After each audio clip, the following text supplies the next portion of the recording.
আমি একটু উল্লেখ করতে চাই, তারেক রহমানের নিরাপত্তায় কভার্ট অ্যান্ড ওভার্ট নিরাপত্তা ব্যবস্থা প্রণয়ন করেছে আইনশৃঙ্খলা রক্ষাকারী বাহিনী। রেড, ইয়েলো ও হোয়াইট এই 3 জোনে ভাগ করে সাজানো হয়েছে নিরাপত্তা ছক। রেড জোনে যারা প্রবেশের সুযোগ পাবেন তাদের বিশেষ সিকিউরিটি কার্ড দেওয়া হচ্ছে। ওই কার্ড ছাড়া কেউ সেখানে প্রবেশ করতে পারবেন না। ইয়েলো জোনের জন্য থাকছে আলাদা কার্ড।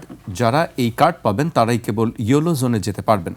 রেড ও ইয়েলো জোনের বাইরে যে এলাকা থাকবে সেটা বিবেচিত হবে হোয়াইট জোন হিসেবে।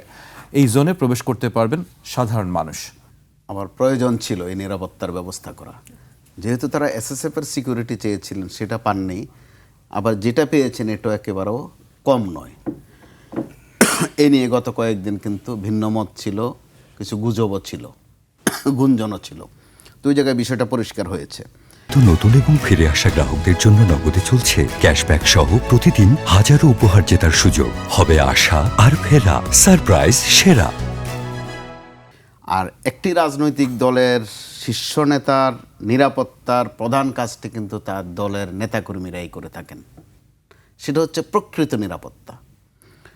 আবার রাজ্জাকে ভাই যেটা বলেছেন সেটা বাংলাদেশের এক নিষ্ঠুর বাস্তবতা। নিরাপত্তার নামে আলাদা করে ফেলা, সেটা যত না নিরাপত্তা তার চেয়ে নেতাকর্মীদের কাছ থেকে আলাদা করে ফেলা। তারেক রহমান সাহেব নিশ্চয় সেটা উপলব্ধি করবেন। কেন বলছি এই কথা?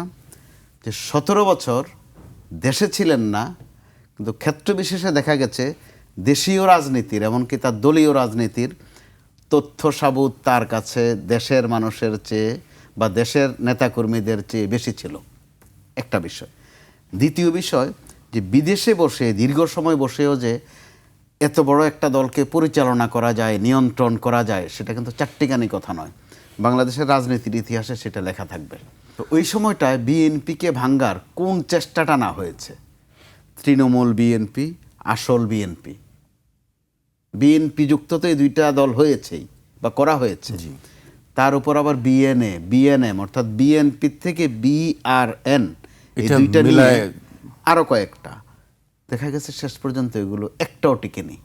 এগুলো যারা করেছেন তাদেরকে কিন্তু এখন খুব একটা খোঁজও পাওয়া যাচ্ছে না। তো আশঙ্কা ছিল যে বিএনপিকে তছনছ করে ফেলা হবে। সেই জায়গা থেকে তারেক রহমান সাহেব দলকে শুধু উদ্ধারে করেননি, দলকে আরও হৃষ্ট পুষ্ট সংগঠিত করেছেন। বিশেষ করে গত কয়েক মাসে যারাই কথা শোনেনি হয়তো চট্টগ্রাম, ঢাকায় তথ্যটা আসতে না আসতে বাস্তবে দেখা গেল ওই তথ্যটা লন্ডনও পৌঁছে গেছে। এবং ব্যবস্থা নিতে বহিষ্কার অথবা পদাবনতি সময় লাগেনি। কিন্তু এগুলো কিন্তু এক একটা দৃষ্টান্ত যে বাংলাদেশের রাজনীতি বাইরে থেকেও নিয়ন্ত্রণ করা যায়, পরিচালনা করা যায়।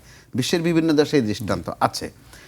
ওই জায়গায় তারেক রহমান সাহেব আরেকটা যেটা করেছেন, নিরাপত্তার প্রশ্নে একটু বলতে হয় বা হাইপ তোলার প্রশ্নে বলতে হয়, তিনি তার দলের নেতা কর্মীদেরকে গত কয়েকদিন ধরে কয়েকটা সতর্কতা দিচ্ছেন যে তাকে যেন জননেতা বলা না হয়, তাকে যেন আগামী দিনের রাষ্ট্রনায়ক বলা না হয়, অর্থাৎ তার বন্দনা যেন করা না হয়। তো তিনি যখন এতগুলো পর্ব উতরাতে পেরেছেন, আশা করা যায় যে দেশে পৌঁছার পরও কোন বার্তাটা দিতে হবে সেটাও তিনি যথার্থই বুঝেছেন, এবং সেটা তিনি করবেনও। জি,